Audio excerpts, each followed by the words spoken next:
Le travail de la modération est un travail très difficile.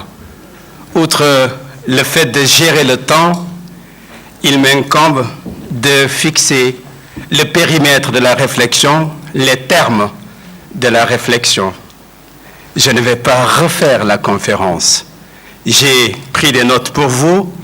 J'ai noté qu'il a localisé l'organe à travers le mandat émanant de la Commission des droits de l'homme, a indiqué les conditions souples, dépourvues de tout rigorisme, de saisine, grande ouverture de saisine du groupe de travail, n'importe qui peut le saisir.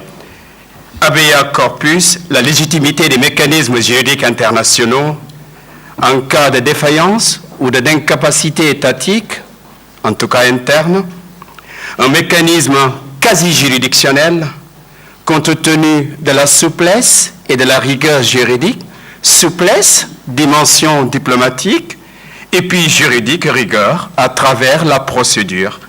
L'autorité de la chose jugée, revenant sur la procédure à caractère contradictoire, compétence du groupe de travail, compétence d'enquête, investigation, pièce sur pièce, si vous voulez, en cas d'allégation de violation des droits de l'homme.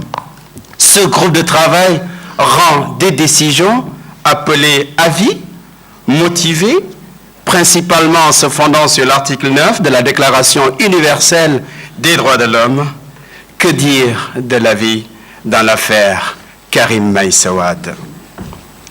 Pour empêcher le dilatoire, le groupe de travail dans l'affaire Karim Meïssa Wade est un délai impératif, sauf si l'État sollicite une prorogation de délai, une demande motivée.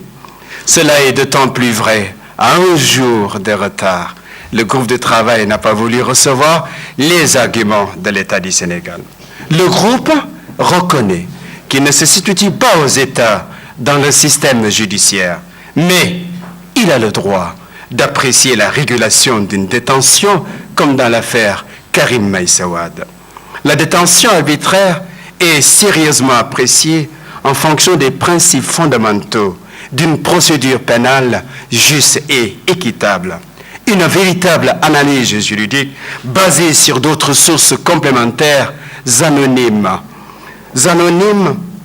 garanties, même en collaborant avec les organisations non gouvernementales. Ça n'a rien à voir avec les informations fournies par la source, plus précisément par le requérant. Pour les incidences juridiques, la suite, il nous renvoie au point de l'avis, plus précisément 47, 48 et 49. Il est demandé à l'État du Sénégal de coopérer en remédiant au préjudice subi et d'informer le groupe du travail. Il s'agit au fond d'une véritable décision, peu importe que cela s'appelle la vie, une véritable décision consistant à remédier à une violation d'un droit international des droits de l'homme. Comment réparer la transgression de la personne humaine pour l'État du Sénégal? Les leçons à retenir: l'État du Sénégal, organe central, tous les autres organes, même les organes pénitentiaires, en l'espèce.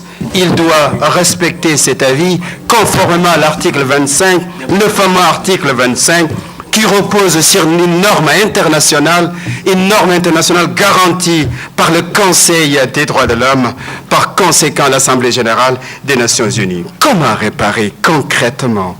Réparer concrètement, ça veut dire faire cesser la détention, libérer la personne détenue. Sinon, on pourra même parler de séquestration d'une infraction internationale. Et il a cité l'exemple de la Cour de cassation française. Attention, mesdames, messieurs. Attention, parce que ne pas confondre caractère obligatoire quand il s'agit de respecter la décision et l'exécution forcée, décision qui heurte la souveraineté des États. Et il reconnaît lui-même, le conférencier, que normalement, quand une norme est dite obligatoire, elle devrait comporter en elle-même une sanction.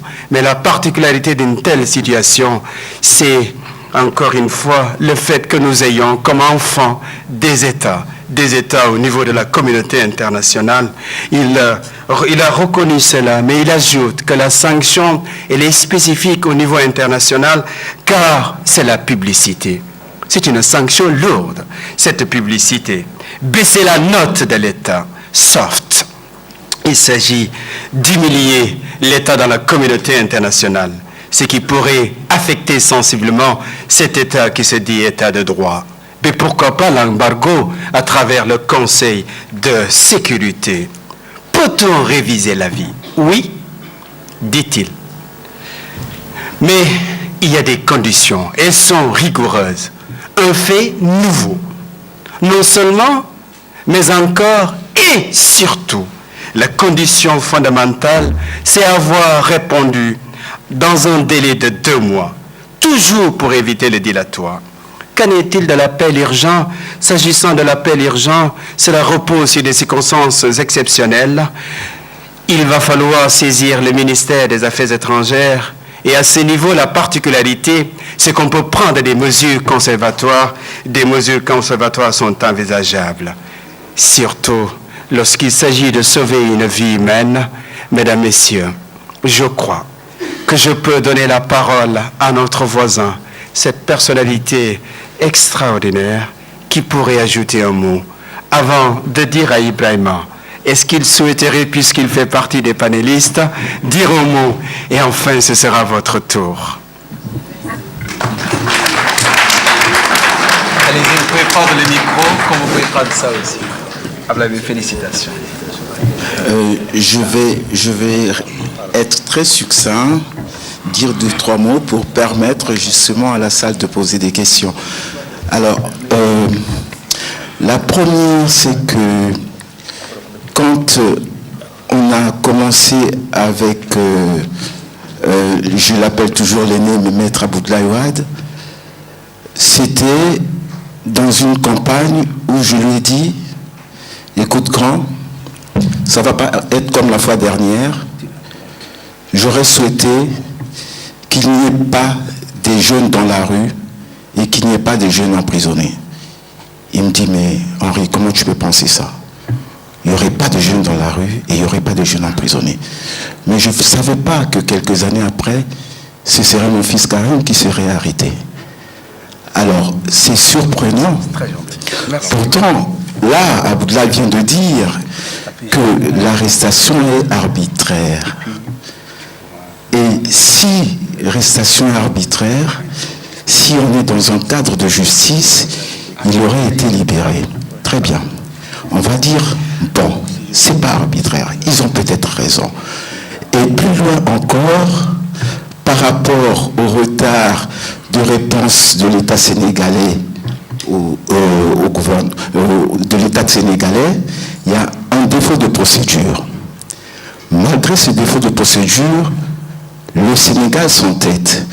En ce moment-là, ce n'est plus un problème de justice, c'est un problème politique. Et justement, on doit réfléchir sur ça. Quelles sont les solutions? D'ailleurs, Aboudlaye l'a dit. Quelles sont les solutions? Quelles sont les forces convergentes appliquées pour influencer cette décision politique afin qu'on libère Wade, Karim? Parce que ce n'est pas possible. En ce moment-là, on revient encore à Weber, il l'a cité, qui détermine toujours l'État comme la violence légitime, la violence légale. Mais nous allons avoir la violence légitime, c'est-à-dire que chacun avec sa cora, chacun avec son stylo, chacun, mais dans une dimension convergente, on va envoyer le bruit du tam-tam jusqu'aux États-Unis, jusqu'à l'ONU, pour qu'ils comprennent que nous sommes prêts pour la libération de ce petit. C'est tout ce que je peux vous dire. Quelles sont les choses à faire? Merci.